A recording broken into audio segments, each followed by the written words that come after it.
Before we start, Lisa, I have a very serious question. Mm-hmm. What's your favorite section of the alphabet? LMNOP. That's everyone's. Yeah, it's a very classic one. Mine's HIJK because it's like, hi, just kidding. I feel like you prepared for this. Can we start over? Oh, I totally prepared for that.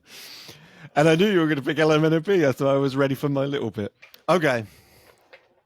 Okay. Well, the reason I Lisa, stalled is because I just didn't think there was another option, but now apparently there, there is. now you know HIJK is definitely the best section. All Okay. right. All right. Flow state. Tell me what your thoughts are, Lisa Hunt, as Uh, we discuss. This is another episode of me, you, and Lisa. No, no, can myself, you Lisa, just and let me myself. let me do it? This is another episode of Phil, Lisa, and myself. This is another episode of myself and Lisa, featuring Mm. myself and Phil Brown, with the usual disclaimer, as we do with these topics, which is that I have no formal education in psychology. I have no formal education in the specific area of flow state. Um, but my qualifications is that I have many years of experience and a lot of curiosity, and I am committed to continuing to learn. So, if you'll have me on the podcast with those credentials, let's do this. Unfortunately, we do have to end it there. Yeah. Hi, I JK. hadn't I hadn't checked your credentials prior to this episode. I didn't do enough digging. Clearly, you have no authority here. Somehow I passed the test and I got onto this screen. So Hmm. So you can do this with what you want. so here's the situation. As you know, last week I did a 5-day level 1 training. A lot of our listeners can relate to this, and I was the trainer for it. And a colleague who does not work in the facilitation space said to me on Monday, she said, "Lisa, you must be exhausted from doing a 5-day workshop." And I said, I'm not, because there's something where like my ability and what the group needs was very well matched. And so I felt like the sense of being hyper present and really engaged in a way that did not seem to take a lot of energy. And I left feeling not like the opposite of depleted.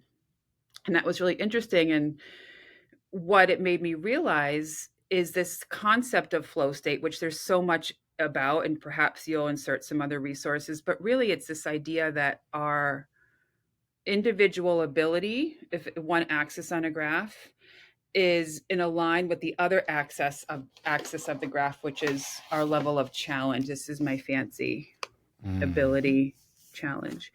And for me, having done a level 1 training for many years now, I feel like there's a nice alignment, right? There's this sort of cone where those two things are aligned. And because of that, I'm able to sort of sustain myself, and there weren't a lot of external challenges.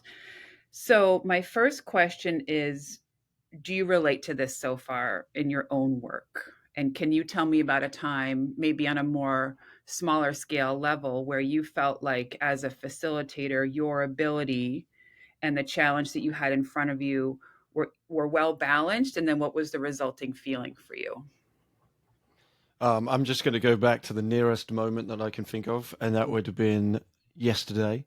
Mm-hmm. But I was just at a training, and I was in a school, and I remember when I first started a high five. I think in terms of like feeling comfortable, you get initially comfortable with your home site. So if you're a facilitator who's working on a course, you get familiar with your course, and then at some point in your trajectory, maybe you end up going to another course in another facility, and you kind of have to relearn or transfer the from your site to this site, and like what information do I have, and does it line up? I felt for the I wouldn't say the first time, but I'm getting more comfortable if I just rock up at a site that I've never been to and look at stuff that I haven't ever seen. This was a course that was indoors in a gym, and it was built in 2001. And there was some stuff that was old, or I hadn't seen examples of them before. And I was able to. with enough information, go in and understand how to operate the stuff in a way that made me, I know it made me feel good. And the 2 days flew by. They were like, it was so easy, despite all of the potential anxiety that comes from going to a new place. So I feel like, yeah, time went really fast. I was able to do my job really easily, and I didn't feel exhausted after. And in fact, I felt like super relaxed. And the benefit is, I think that the people who I was with, the people I was training, kind of picked up on that. Yeah. And I've received a lot of really positive emails this morning. I'm not going to read them because it feels like I'm just self-congratulating myself, but it reaffirmed the idea that I did a good job, and it was more about like the energy in the field that they were commenting on rather than the content. And I Yeah. think that's the excitement part, is like once you do get to a state where you like feel really good about what you're doing and comfortable, then your focus can be on the other parts, like the community and the conversation and the joy, Right. instead of being worried about like the specific micro Which is details. the thing that people really remember. Mhm. So, in terms of that tone, you just use two words that are, I think, really at the heart of this concept of flow. And those two words I heard you use were time. Time flew by. The word that you was the concept, and then it felt easy. Mhm. So, flow, as I understand it, is a sort of a state of an individual to be in where there is a relative match between our ability and the level of challenge that we experience. And it was researched, and a book was authored by a Hungarian psychologist named Mihai Csikszentmihalyi. And uh, I have taken a lot of liberties with the way that I interpret this concept toward program design and planning, meaning how do we as facilitators consider the balance of the challenge of a group and the ability of a group, and create that kind of middle zone where they can feel those things that you felt in your training yesterday. You felt like time went by, there was a sense of joy, and it felt easy. And I would suggest that your participants, based on what you described, left yesterday feeling the same way that I felt about my 5 day workshop. Like, wow, I just had a great experience. I don't feel overly taxed because I was either overstimulated or I was bored. So I'd like to ask you, so what I don't know from this research is how the concept of flow state applies to a group, which is where Mhm. I'm very curious, right? It really is designed, I think, for an individual and their experience. I have gotten to a place as an amateur watercolorist where I can sit down with my paints and all of a sudden 3 hours have gone by because my ability and what I challenge myself to do are relatively aligned. And I suspect you could think of things like skiing or others where you have felt that too. So let's talk about when that balance is off for you. Let's start first as participants. What has it felt like for you in a situation where you have a high ability, and I'm Mhm. sorry, you can't really see this, and the challenge that you're offered by the facilitator is low? Like, what are some of the emotions, or like what happens to you in a moment like that, if you can think of something in particular? I think you would probably feel bored. Um, the energy would be low, and the sense of caring would be probably less. Like you don't really care. Um, I can think of something, like I'm gonna say of something that we did internally recently, and I kind of brought it up. We did an internal team development program, like some of our own staff led it for us, teaching, and we did an activity, and it was highlighting a topic. It was highlighting an idea, um, and we were tasked with an initiative as a team. And at one point in the planning process, I brought up the idea of like, what if we actually don't care about the outcome? And the reason I think I brought that out was because we had been talking and planning for so long that I had disengaged with with the goal, and so time on a task was beyond my capacity to care. And the outcome was not, there was no, it was just there was no consequence to it, so there was no overall, the challenge had no level of risk. Mm-hmm. And so Yep. I was taken out of the situation, and I could look around the group, and others of us were also doing likewise. You know, it's Mm-hmm. like you see disengagement, and you're like, oh god, no one wants to do it anymore. So that's a situation where you felt you would describe sort of low level of challenge for you, where you felt like you had higher ability and some of the resulting feelings were boredom, low energy, apathy. And then as a footnote, you also said, that it didn't feel terribly difficult. And I Mm. would hearken back to an episode that we did on intrinsic motivation, those ingredients, curiosity, creativity, challenge, and control. Maybe it didn't have enough of those components. Okay, so let's flip it where you felt, although you have high ability in everything that you do, let's just say hypothetically, right? Oh You yeah, have because kind I'm the of best at all low things. ability, Yep. and you were given personally a high level of challenge. What are some of the emotions that come up then? And you can think of a specific scenario or Well, no, I hypothetical. this is a very specific one. But it's like when I started skiing, learning to ski as an adult, being around people, my abilities were 0 to none. I also was able to witness other people experiencing having higher abilities, so it kind of made me feel less than. I was this close, and I'm showing my fingers. If I could describe them, they're a millimeter apart. Um, very close to quitting because I didn't. I felt the challenge was too hard, and I didn't think I was ever going to be able to get there. And I didn't have the support around me to help me with that. It was only a later reflection that I decided to keep going. Some of the themes, yeah, that it was too hard, you felt, and the lack of support is significant.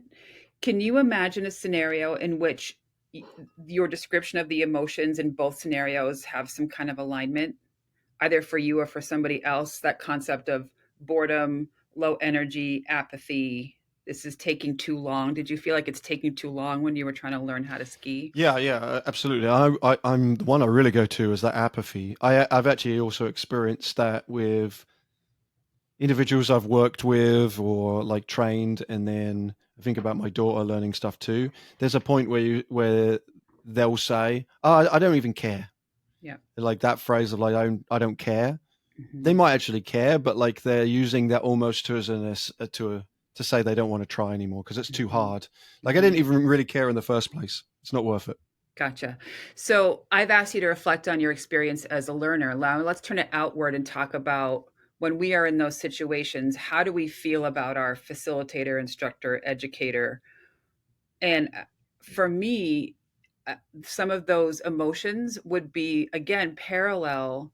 So if I'm given a low level of challenge as a member of a group that has a high level of ability, I feel like the instructor is not paying attention to us. I feel like my trust in them goes down. And conversely, if we're given a high level of challenge for a group that isn't ready for it yet, I also feel the same low level of trust in the instructor and that they're not paying attention to the group. Would you disagree with any of that? No, and there is a specific example that's like jumping to my head that I think both you and I do, and I'm going Jumping to do through your head? I don't see it. jumping into the head. Oh, oh, thoughts in the It's a brain. thought in the brain. There's a Right. thought that I have actually in my brain right now. Those are my favorite. Allow me to uh, create a physical form into the vocal cords and Okay. project it forwards It's quite using a air visual. out Hmm. of the mouth. Sorry, I interrupted you. It's gonna come towards you into the ears, Okay, and then it will be in your brain. great. Um, when we teach belaying, so I'm going very specific. I actually got this comment at this last training. I, I'm assuming you've probably received this comment also. I get them to belay a human being pretty quick, Me too. and so I like they're very minimal. Couple of practice, see their hands. All right, yeah, they got it, and I'm like, all right, you're good to belay someone who wants to be belayed, who wants to climb. And I sometimes see the face of the belayer, and sometimes they tell me like, "What? I'm not ready." Like you can see like they don't think they're ready. And I think that by me encouraging them to actually belay someone with an actual human is a real benefit to um, entering that flow or finding challenge and trusting the instructor. Like I've been to sites where they used to just they'd belay bags, weighted bags, over and over and over again. And there's something about like that lack of actual risk that I think deters people. Like when I've witnessed someone trying to teach and they're just doing the actions, I remember when I started at High Five, we used to use some of those level 2 lower cables as like belay cables to practice on. Yeah. And I think that if you go over that too much and you don't actually get into the action, I think you lose people.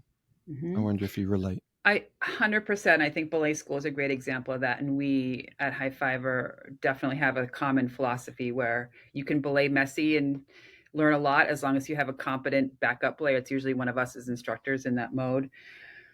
So, okay, so zooming out even further, let's talk about our responsibilities around some of what we understand about flow and that balance of the two axes of ability and um, challenge.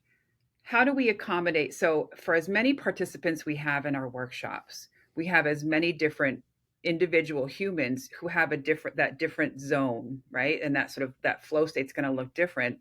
And I would suggest that choice theory, challenge by choice, is the number one tool that we have that allows people to find their own and calibrate their own balance between ability and challenge, right? And then there are also sometimes that we as facilitators would intentionally want to, again, referring to my fantastic diagram here, Mhm. bring the group here or bring the group here, right?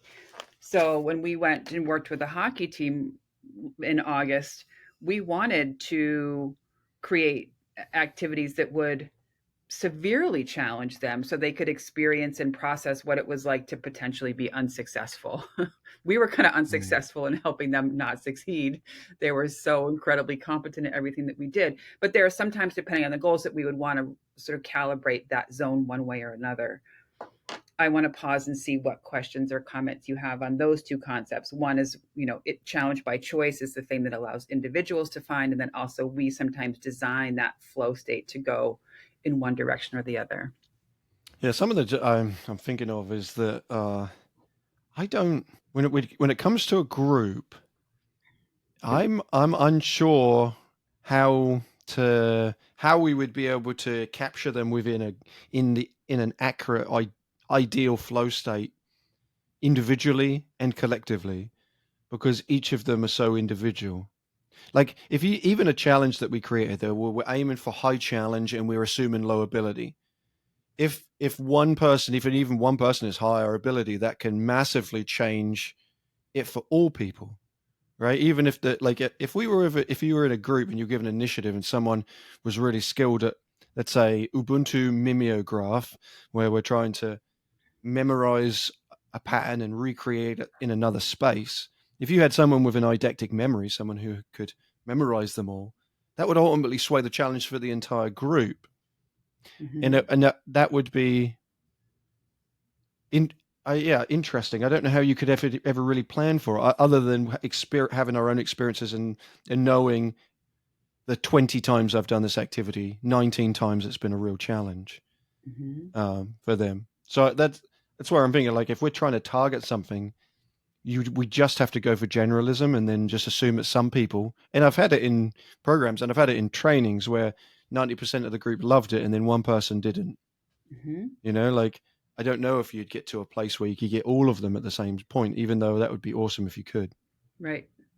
And then how do we as facilitators even know how to monitor for that? I mean, we have so much to pay attention to when we're in the field, especially in a technical setting. I'm not suggesting that we then add this whole, like, is everybody in flow? But I think we can all think about moments where, and maybe it's worth, maybe not in this moment, but deconstructing these moments where there was this collective sense of flow in the group. Like the afternoon just flew by and everybody Mhm. did their first climbs or what have you. And then really thinking about, well, then what was your plan? Rather, just beyond good luck and great people that supported making sure that that happened. And I do think that intrinsic motivation is a huge part of that. Is the content that we're offering, does it have several, if not all, of those ingredients of challenge, curiosity, choice control, and creativity? There's something that I'm thinking that sometimes we diminish or we want to diminish the value or the role of the facilitator in a program, to say that, like, we don't want it all to be about, it's not the Lisa Hunt show, it's not the Phil Brown show. Yeah. We're facilitating a group experience. But if I think back to the training that I just led, and I think back to moments where I think a program has been really successful, I have felt myself like I was in the flow state. And because I felt in the flow state, I could model that energy and bring other people into that sense of flow Yeah. because they were seeing it role modeled by the leader of the group. Like I think of conferences I've been to where you got one person, 500 people in the room, and they're captivated. They're captivated because of that one person, not necessarily because of the activities that have been led. I go back to, we've used his name a lot, Carl Ronke, but I've been in a room where he's led stuff. I wouldn't lead those activities. I don't think there's much value sometimes in the activities, but he himself created a sense of flow and expertise or something. Yeah. So I would almost like the power of flow state. Actually, I would put more on not just a planning phase, but like on the actual relaxation of the facilitator. Like I've been in places where you could say that they were nervous, and it's like, oh god, this is awful. And their activities might be the best I've ever seen, but like their state is not good. Yeah. I think so. And I think if we can find ourselves feeling that balance and that, and again, I know I'm misusing this from the original intent of the research, but in that flow state, or I'm oversimplifying it, I think those attributes that we brainstormed before, how does the group feel about their facilitator when they're either, going too far, in that, from that cone of, balance, low levels of trust, disengagement, you use the word apathy, all those things, I think they are contagious. And so if we're starting off our program and it's like an hour of icebreakers for a group that already knows each other, how do you recover from that? Or if you say, hi, my name is Lisa, everybody put a harness on and people are terrified. Like it's very difficult when you start misaligned between challenge and ability to get folks back, no matter how much you talk about challenge by choice. So I think, the piece that I'm curious about for you and for some of the listeners is where do you see this applying already in your past? Where could you see this applying in your future? And then how do you have the what do I want to say? Do you have the agency in your job to create more opportunities where your skill and your challenge are in alignment? And if you can, find out what the result of that is. If you spend most of your day feeling like it's way too much work and it's too hard, like skiing, that's going to be very fatiguing. Conversely, if you spend your whole day doing something, it's like, I know how to do this, I could do it in my sleep. Same level of fatigue, I would suggest. So how do you find that energetically? And then as you're reminding me how deeply impactful that is for your groups that you work with. There's so many resources online about flow. The original book is called The Psychology of the Optimal Experience. I have it here on my bookshelf. If anybody's local, they want to come check it out. There's a couple TED Talks. I'm a big fan of learning things in small bites, and I think this could be an interesting rabbit hole for someone to go down from a design perspective, but also, perhaps another conversation is really challenge by choice, and how do we really frame challenge by choice as, let's find a way for everyone to have their ability and the level of challenge they're being offered in some kind of balance. I think that's a fascinating take. Awesome. Thank you, That Lisa. that was my conclusion. Did you pick up on that? I was I wrapping it picked up. up. I do. that's why. That's why I said thank you, Lisa. Thank you for bringing that and concluding it so beautifully. You got it. And I encourage people to think about this, have those thoughts in those brains, and share those with others via the mouth. Okay. Thanks, Lisa. Bye.